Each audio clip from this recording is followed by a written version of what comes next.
నమస్తే, welcome to big Telugu TV. ప్రస్తుతం మనతో పాటు ఉన్నారు సోషల్ యాక్టివిస్ట్ కృష్ణకుమారి గారు. నమస్తే అండి కృష్ణకుమారి గారు. నమస్తే. ఇవాళ న్యూస్లో ఒక ఇంట్రెస్టింగ్ వార్త చదివాం. అమ్మాయి 10th ఫెయిల్ అయ్యారు. ఆ అమ్మాయి రీవాల్యుయేషన్కో రీకౌంటింగ్కో పెట్టుకుంటే 90% వచ్చింది. ఆ అమ్మాయికి 90కి పైగా మార్కులు వచ్చాయంట. ఫస్ట్ క్లాస్లో పాస్ అయింది ఆ అమ్మాయి. తప్పిదం ఎక్కడ జరిగిందంటారు? వీళ్ళు 1కి 2 సార్లు చెక్ చేసుకుంటారు కదా. ఇప్పుడు అలా ఉండడం వల్ల ఫస్ట్ ఆఫ్ ఆల్ పిల్లలు డిప్రెషన్లోకి వెళ్ళిపోతారు. అదేంటి ఇంత బాగా రాసాను ఫెయిల్ అయిపోవడం ఏంటి అనుకుంటారు. ఇంకొకటి కొన్ని కాంపిటేటివ్ ఎగ్జామ్స్ ఉంటాయి, దాన్ని ముందుకి తీసుకువెళ్ళలేరు. అలా ఐఐటి రాయడం, ఆమె ఎంట్రన్స్ ఎగ్జామ్ రాయడం కూడా మిస్ అయ్యారంట. ఏం చెప్తారు? అయితే ఇక్కడ జరిగింది ఏంటంటే 10th క్లాస్లో 6 సబ్జెక్టులు ఉంటాయి. 5 సబ్జెక్టుల్లో అమ్మాయికి 90 పైన వచ్చాయి. ఒక్క సోషల్లో మాత్రం 23 మార్క్సే వచ్చాయి ఆ పాపకి. అయితే ఈలోపే ఆ అమ్మాయి ఎంట్రన్స్ కూడా రాసింది, IIIT ఎంట్రన్స్ కూడా రాసింది, ఎంట్రన్స్లో కూడా క్వాలిఫై అయ్యింది. కానీ 10th క్లాస్ తప్పింది కాబట్టి ఆ అమ్మాయి ఎలిజిబిలిటీ లేకుండా అయిపోయింది కాలేజీలో చేరటానికి. ఇది ఒక అంటే పులి మీద ఏదో అంటారు చూడండి, దెబ్బ మీద దెబ్బ అంటారు. ఇప్పుడు 10th క్లాసు అంత బాగా చదివే అమ్మాయి తప్పడమే ఒక ఇదైతే తాటికాయ పడ్డట్టు అయ్యింది. అయ్యేసరికి ఇక వీళ్ళు రీవాల్యుయేషన్ పెట్టుకున్నారు. రీవాల్యుయేషన్ పెట్టుకుంటే రీవాల్యుయేషన్లో అమ్మాయికి 96 మార్కులు వచ్చినాయి సోషల్లో. అదే కదా వచ్చినాయి. ఇప్పుడు ఆ అమ్మాయి ఫస్ట్ క్లాస్ స్టూడెంటు. ఇంత జరిగింది. జరిగిన తర్వాత మరి చూసుకుంటే ఆ అమ్మాయి IIIT సీటు మిస్ అయింది. ఈ IIIT సీటు మిస్ అయిన దానికి ఏది ఏమైనా సరే ఇది వాల్యుయేషన్లో జరిగిన పొరపాటు కాబట్టి ప్రభుత్వం ఖచ్చితంగా ముందుకొచ్చి విద్యాశాఖ ఈ అమ్మాయికి ఆ అమ్మాయి గనక IIITలో చేరతాను అంటే గనక IIITలో ఆ అమ్మాయిని చేర్పించడం ప్రభుత్వం తీసుకోవాల్సిన బాధ్యత. ఇది ప్రభుత్వం వైపు నుంచే తప్పిదం, విద్యాశాఖలో తప్పిదం జరిగింది కాబట్టి విద్యాశాఖే సరిదిద్దుకోవాలి ఆ తప్పిదాన్ని. సరే, అంతవరకు మనం వెళ్తున్నాము. సాధారణంగా కొంతమంది పిల్లలు చాలా సెన్సిటివ్ ఉంటారు, అంటే చాలా హోప్ పెట్టుకుంటారు నేను చాలా బాగా రాశాను అని. కానీ అక్కడికి వచ్చేసరికి ఇబ్బందికర పరిస్థితులు చూసినప్పుడు ఎందుకు లాస్ట్ ఇయర్ కూడానండి 10th ఫెయిల్ అయ్యారని, ఇంటర్ ఫెయిల్ అయ్యారని సూసైడ్ చేసుకున్నారు. కానీ తర్వాత చూస్తే వాళ్ళు పాస్ అయ్యారు. పాపం ఎంత బాధిస్తుందో. ఒక కంపెనీ చేసిన పొరపాటుకి ఒక సాఫ్ట్వేర్ కంపెనీ ఈ మార్కులన్నింటినీ ఇవాల్యుయేషన్ చేసేసి, అంటే మార్క్ లిస్టులు తయారు చేసేటప్పుడు చేసిన పొరపాటు గుడ్ గవర్నరెన్స్ అనే కంపెనీ చూసేది మొత్తం ఇట్లాంటివన్నీ. దానిలోకి అప్పుడు అధికారంలో ఉన్న పార్టీ తాలూకు చుట్టాల వాళ్ళది ఎవరితో గ్లోబల్ నా కంపెనీ అనేది వచ్చి చేరింది. అది చేసిన తప్పిదాలకి చాలామంది పిల్లలు తప్పారు. తప్పిన వాళ్ళల్లో కొంతమంది బాగానే ఉన్నారు, కానీ కొంతమంది ఆత్మహత్యలు చేసుకున్నారు. అది చాలా దురదృష్టకరం. ఇకపోతే ఇలాంటి ఘటనే నాకే జరిగింది. సేమ్ మార్కులు వచ్చాయి నాకు కూడా. ఇంటర్మీడియట్లో నాకు తెలుగులో 23 మార్కులు వచ్చినాయి. తెలుగులో 23 మార్కులు వచ్చినాయి. ఇప్పుడు 23 వచ్చాయి. అప్పుడు 35 మార్కులు వస్తే పాస్ మార్కు. మిగతా అన్ని సబ్జెక్టులో మార్కులు బాగా వచ్చాయి నాకు.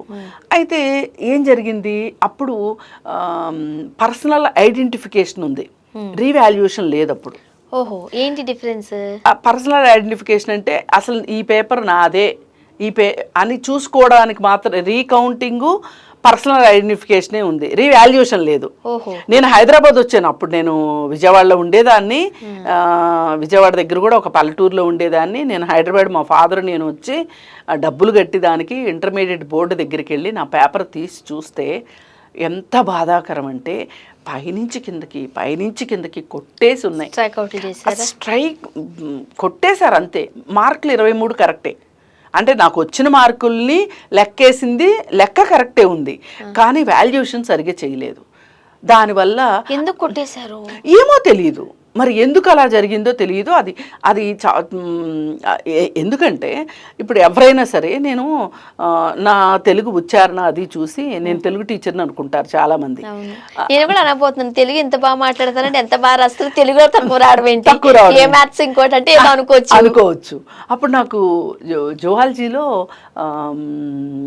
50కి 44 వచ్చాయి. అన్నిట్లో మంచి మార్కులు వచ్చినాయి. కేవలం తెలుగులో 23 మార్కులు రావటం వల్ల అప్పుడు 10 మార్క్స్ గ్రేస్ మార్కులు కూడా ఇచ్చారు.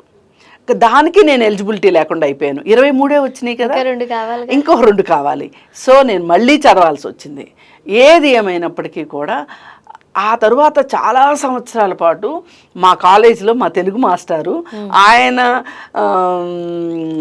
రిటైర్ అయ్యేంత వరకు నా ఎగ్జాంపుల్ చెప్పేవాళ్ళంట. చూడండి ఆ అమ్మాయికి ఇలా జరిగింది.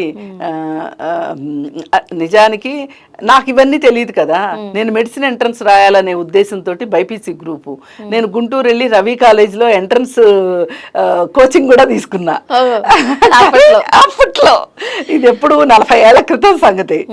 మరి నాకు ఇవాళ అది చదవగానే సేమ్ మార్కులు రావడము, అప్పుడు నిజంగా ఎంత అవమానం పడ్డానంటే, నేను ఎంత అవమానం పడ్డానంటే, ఒకళ్ళైతే నాతో ఏమన్నారంటే, మా చుట్టాల అబ్బాయి సేమ్ అన్నమాట, తను కూడా తప్పాడు అన్నారు.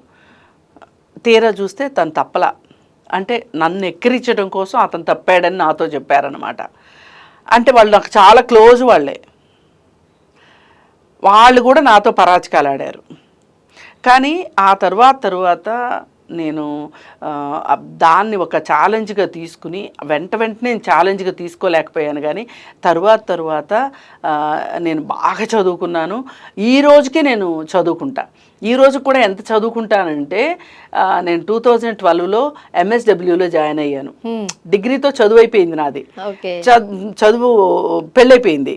అప్పటి నుంచి చదవాలి, పీజీ చదవాలి అని మా అమ్మ కోరుకుంటే కూడా చదవలేకపోయా. 2012లో నేను MSW చేసి MSWలో ఉస్మానియా యూనివర్సిటీ అఫిలియేషన్ కాలేజ్లో ఫస్ట్ క్లాస్ తెచ్చుకున్నా. సూపర్. తర్వాత ఫ్యామిలీ డిస్ప్యూట్స్ రిజాల్యూషన్ కోర్సు నల్సార్ యూనివర్సిటీలో చేసి ఫస్ట్ క్లాస్ తెచ్చుకున్నా. తర్వాత జర్నలిజంలో కూడా అంతే, జర్నలిజం కోర్స్ విద్యార్థి మీరు. నేను అసలు కరోనా ముందు జరిగినాయి ఇవన్నీ, కరోనా తర్వాత ఆగిపోయింది. మళ్ళీ నేను స్టార్ట్ చేద్దామని చూస్తున్నా. ఎందుకంటే నాకు చదువు పట్ల అంత ఇష్టం ఉండేది. నిజంగా కూడా నేను చాలా కష్టపడి చదివాను. అయితే కూడా నాకు ఆ రోజు రీవాల్యుయేషన్ ఉండుంటే కనుక నేను పాస్ అయిపోయి ఉండేదాన్ని. సరే, ఏది ఏమైనప్పటికీ ఈ అమ్మాయి విషయంలో కనీసం ఇప్పుడు రీవాల్యుయేషన్ ఉంది కాబట్టి ఆ అమ్మాయి మార్కులు అమ్మాయికి వచ్చినాయి. ఓర్పు సహనం వహించారు కాబట్టి ఈ రోజు మనం హ్యాపీగా ఉన్నాం. అవును, ఆ రోజు నేను కుంగిపోయి ఉంటే అసలు ఆ పేపర్ ఎవరు దిద్దారో కూడా మనకు తెలియదు కదా. అంటే నేనని తెలిసి దిద్దారని నేను అనను. ఏదో అజాగ్రత్త, ఏదో పొరపాటు, నేనెవరో తెలిసి దిద్దలా. ఇప్పుడు కూడా ఈ పేపర్ కూడా ఆ పాప ఎవరో తెలిసి దిద్దలా. కానీ అందుకే ఏం చేయాలి అంటే, ఖచ్చితంగా 1కి 2 సార్లు చెక్ చేసుకుంటే. కొంచెం స్ట్రాంగ్ ఉన్నారు కాబట్టి ఆ పాప కానీ మీరు కానీ ఈరోజు మంచిగా ఉన్నాం. ఒకవేళ ఆమె డిప్రెషన్లోకి వెళ్ళిపోతే ఏమైనా చేసుకుంటే అక్కడ మనం భయం. అందుకే ప్రతి విద్యార్థి ప్రతి పేపరు చాలా ఇంపార్టెంట్, ఆన్సర్ షీట్ చాలా ఇంపార్టెంట్. ఇప్పుడు మా విద్యార్థుల పొరపాటుతో ఏదైనా జరిగితే ఓకే, కానీ ఇప్పటికే నేను ఆ రోజు నేను ఫేస్ చేసింది తలుచుకుంటే అసలు ఎన్ని మాటలు అన్నారో నేను ఇప్పుడు తలుచుకుంటే నాకు ఒక్క క్షణం నేను ఇంత బాధపడినానా అప్పుడు అని అనిపించేది. స్టార్ పడిందా మీకు? ఫెయిల్ అయితే స్టార్ ఖచ్చితంగా పడుతుంది కదా, లైఫ్ లాంగ్ స్టార్ ఉంటుంది. అంతేగా మరి, దాన్ని తీయలేము. మనం ఎంత కథ చెప్పినా ఎవరు వినరు, నమ్మరు. ఇలాగే చెప్తారులే అంటారు. కానీ మరి మిగతా సబ్జెక్టులన్నీ అన్ని మార్కులు వచ్చి తెలుగులో తప్పడం ఏంటి? ఇప్పుడు ఈ అమ్మాయి మిగతా అన్నిట్లో వస్తే సోషల్లో కనీసం 35 రావా? అదే, అందుకే మనం అందరికి మంచి చెప్తాం. ఒకవేళ ఇలాంటిది ఏదైనా జరిగినా టెన్షన్ పడద్దు, ఇబ్బంది పడద్దు, పేషెన్స్ ఉంటే మీ మీద మీరు నమ్మకం పెట్టుకుని మీరు రీవాల్యుయేషన్కి వెళ్ళండి. ఖచ్చితంగా ఒకవేళ నిజంగా రీవాల్యుయేషన్లో మీకు న్యాయం అంటే నిజంగానే మీరు సరిగా రాయలేదనుకోండి, తప్పే ఉంది, నెక్స్ట్ ట్రై అగైన్. ఇప్పుడు మనకు సాలిగూడు అంతే, మరి ట్రై అగైన్. మనకి నాంటేల్లో పాఠం కూడా ఉంటది, స్పైడర్ ను చూసి నేర్చుకోమని. అంతే, అలాగే ఉండాలి తప్పితే చదువు కూడా సీరియస్గా తీసుకోవాల్సినప్పుడు సీరియస్గా తీసుకోండి. ఇలాంటి ఒడిదుడుకులు వచ్చినప్పుడు ధైర్యంగా ఉండండి అని చెప్తాను. థ్యాంక్ యూ అండి. Thank you. కానీ గవర్నమెంట్ కూడా ఖచ్చితంగా ఈ అమ్మాయి పట్ల మళ్ళీ చెప్తున్నాము, ఇది డిమాండే ఒక రకంగా అమ్మాయి వైపు నుంచి. ఆ అమ్మాయికి IIIT చదవాలి అనుకుంటే కనుక సీటు ఖచ్చితంగా ప్రభుత్వం ఇప్పించాలి. ఎందుకంటే ఇది ప్రభుత్వం తప్పు కాబట్టి. అవును. Thank you.